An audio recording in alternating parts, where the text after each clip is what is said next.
Welcome to chess, ladies and gentlemen. I appreciate you guys very much for stopping by. We do have the FIDE candidates chess tournament going on right now. So we are trying to see who will play the mighty Magnus Carlsen for the World Championships. So I do have the game for you between Liren and Jan Nepomniachtchi. So as always, my people that are coming from the Philippines, I will say mabuhay, magandang umaga to you. I appreciate you guys very much for stopping by. And anybody who is coming from China, I will say ni hao and shishini. I appreciate you guys very much for stopping by and taking a look at my video. Anybody who is coming from Russia, I will say privyet, kakdela, dobre otra, and spasibo for coming by and taking a look at my video. I appreciate it very much. But if you guys are ready to go, we got a really good game here for you. I'm not sure how many of you guys followed the coverage of it, but this is a really beautifully played game. Okay, cool. All right, so we do have the move C4. We got E5, and you know, pretty much between E5 and knight to F6, those are going to be the most heavily played moves after you see the move C4. Just trying to grab as much central space as possible. And also E5 is seriously, it's not preventing the move D4, but it's making it very undesirable because you are going to have, you know, like a little hole in the center. So we do see the move G3. We see C6.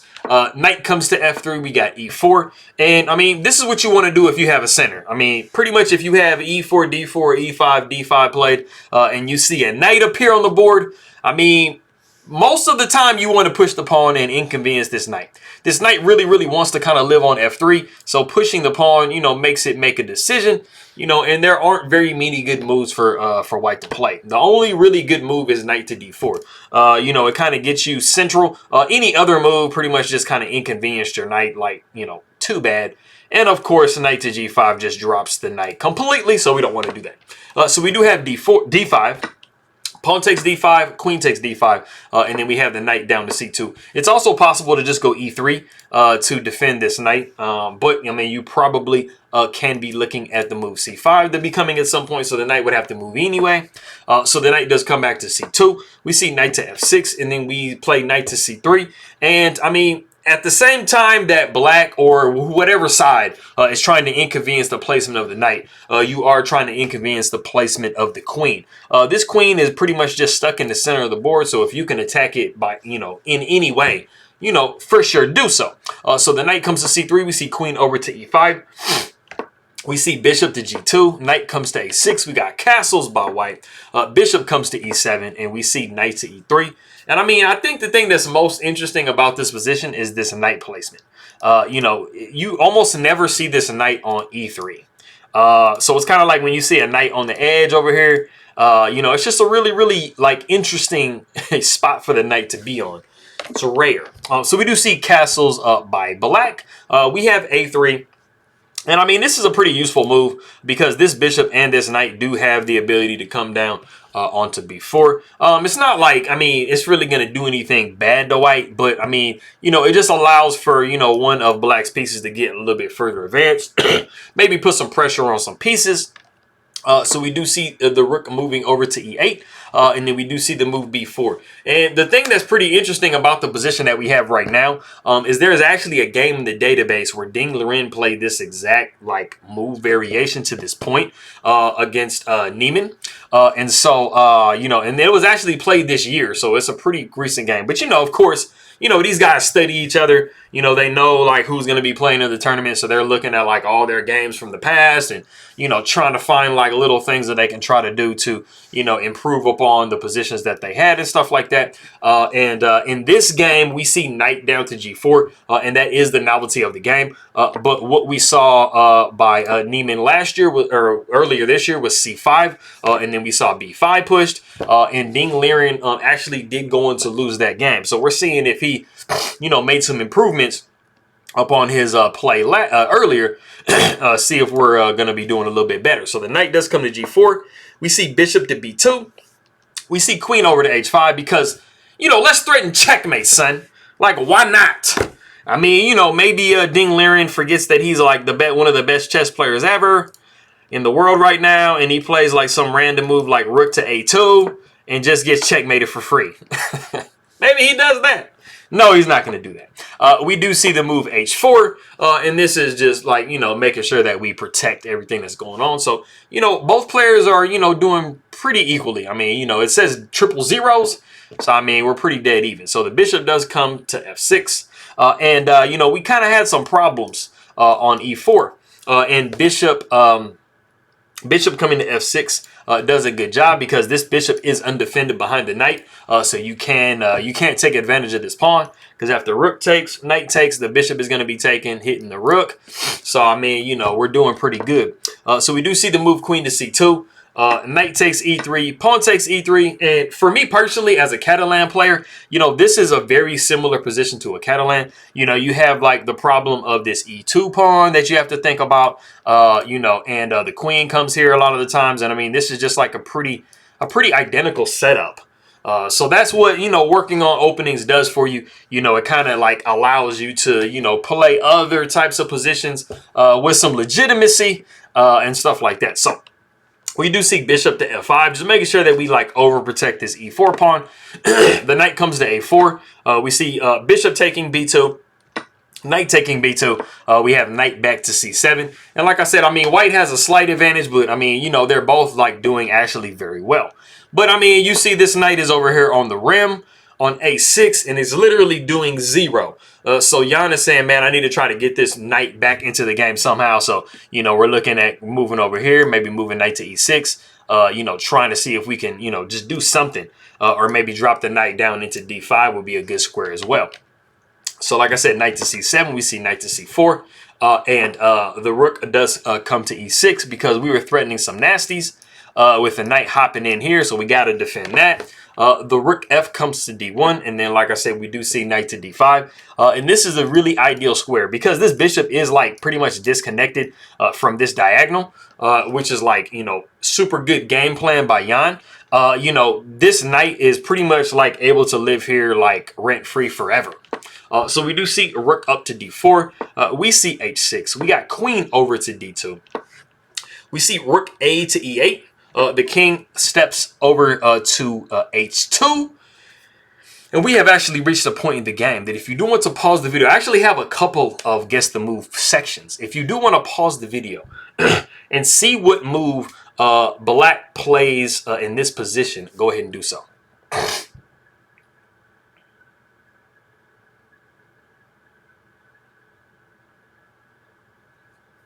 Okay, so I gave a hint earlier about exactly what, you know, black's probably focus should kind of be. I mentioned this e2 square earlier.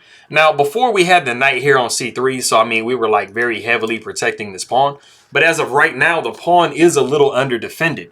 And it's under defended after you make the move bishop to g4. And you are just directly threatening this pawn straight up. So if you guessed bishop to g4, then you would be absolutely correct. Because you are just trying to pick at white's weaknesses that they have in their position.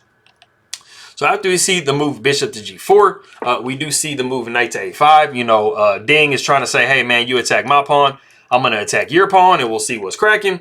But Jan Nepomniachtchi finds a really, really good move to play, and it is actually rook to f6. And so just picking on another weakness, because this king did move up to h2, you know, this rook down to f2, bishop. I mean, you can see that black's pieces are getting very, very active in this position right now. So we have the move king down to g1. You know, we are just trying to protect this pawn, basically. So we're just moving back. And we have reached the second guess the move section. I think this is actually a really, really hard move to actually play. I know for a fact I wouldn't have played this move. So if you want to pause the video and see what like beautiful move Jan Nepomniachtchi plays in this position, go ahead and do so.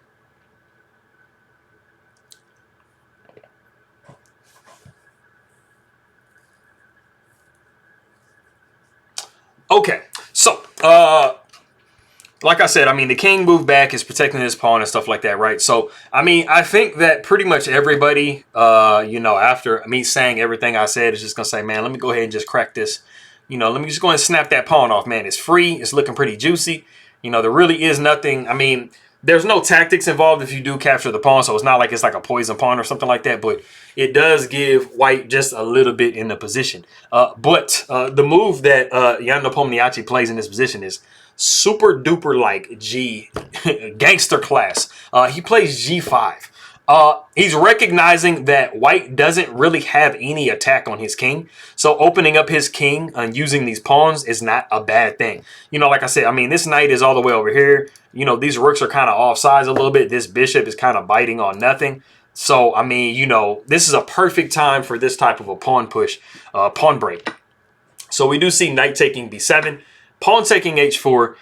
And I mean, you can just see that Liren's position is just really starting to fall apart. You know, we're starting to rip this position open. We have this rook going on. This queen is coming. I mean, the bishop is on and stuff like that. This knight, you know, is looking like it wants to redirect somewhere. So, you know, we're just looking really, really good for Jan. The knight comes down to c5 in the effort to try to kind of defend a little bit. We do see h3. The rook takes e4, which is, I mean, it seems like a nice Zwischenzug move, but I mean, it just completely just drops everything. The pawn does take g2. We see rook taking e8 with check. So, you know, like I said, I mean, everything is even. Like, we got the same pieces. I mean, even, let me see, 3. Even white is up a pawn. So you're just thinking like, man, this got to be like okay at least, right? Nah. The king comes down to g7. We see f4. The queen comes down to h1 with check. The king goes up to f2. We see queen taking a1. And you might kind of seem like you're kind of weaseling out of this situation. But we do see king taking g2. And then we have reached a point in the game. There is a, like, complete exclam. Like, we're just, like, ending the whole game in, like, fabulous fashion at this point in the game. So the third gets the move position. If you do want to pause the video and see the best possible move that just exclam, like, just puts just a whole, you know, like, lid on the game, go ahead and do so.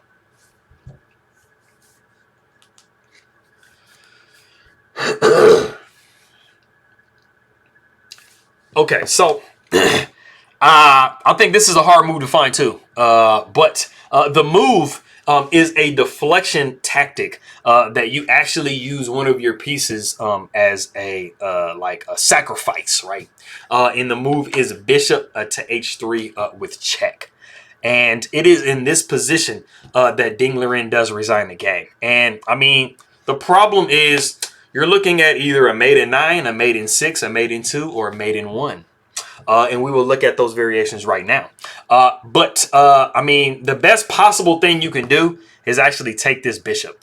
But the problem is you pretty much like walk yourself into like really like, you know, deep waters with sharks in it. But we will look at, you know, the best position. We'll go down the line and look at the worst ones. So if you do accept the gambit here, or the sacrifice, king takes h3, you are going to be looking at queen to h1 with check. And I mean, this is literally like the best possible play for white to try to like stave off checkmate as long as possible, but it is completely mating. The king has to go to g4, it's the only move. We would see h5 with check. We would see the king coming up to g5. And like I said, man, it's like, dude, I mean, look where this king is. This king is all the way in black side of the board. So we would see a queen up to h3 with just a direct mate threat. So the only thing you can do to prevent that is to check on e6 with the knight. But, you know, the knight is just going to be completely gone. Rook takes e6. Queen goes to b2 with check. We do see f6 check. And as you guys see, the white king has nowhere to go. So the queen is going to have to sacrifice itself on f6. Queen takes f6 with check. The knight takes f6. We see a rook to g8 with check. Knight takes g8. And then the very interesting move, which you'll see again, a4. You know, you literally, there's just any move you can play. I mean, the king is stalemated, so it can't go anywhere. So you're pretty much either moving this pawn, this pawn, this pawn, or this pawn, right? So a4, and then we see queen to g4 with checkmate. And this is the best possible variation that you can go into. But if we back up, after the bishop came to h3, you might say like, man, I'm not even going to accept the piece though. Like, let me just go ahead and just not even accept the piece, right? Cool. Okay, well, let's say you go king over to h2. You're just like, I'm going to sidestep all that.